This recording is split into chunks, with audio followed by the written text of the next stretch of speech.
Log 3 to the base 2 = a দেওয়া হয়েছে এবং এখানে log 27 to the base 8 plus log 8 to the base 27 value বের করতে বলা হয়েছে। দেখো আমরা কিভাবে করব। এইখানে left hand side and right hand side বোথকে আমি 3 দিয়ে গুণ করব, তাহলে 3 log 3 টু দি বেস 2 হবে 3a। অর্থাৎ আমি এখানে লিখতে পারি log 3q two the base 2 সমান হচ্ছে 3a, অর্থাৎ লগ 27 টু দি বেস 2 সমান হবে কি 3a। এবার আমি লিখব লগ 2 টু দি বেস 27, মানে উল্টে দিলাম, তাহলে এটা 1/3a হয়ে গেল। এবারে আবারও লিখলাম, দুই left hand side and right hand সাইডকে আমি 3 দিয়ে গুণ করলাম, তাহলে হচ্ছে এখানে পেলাম 3 log 2 two the base 27 = 3/3a। 3 কাটলো, তাহলে 1/a।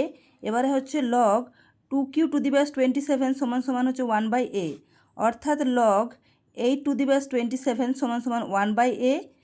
আর এবং লগ 27 টু দি বেস 8 তাহলে কত হবে? a হবে।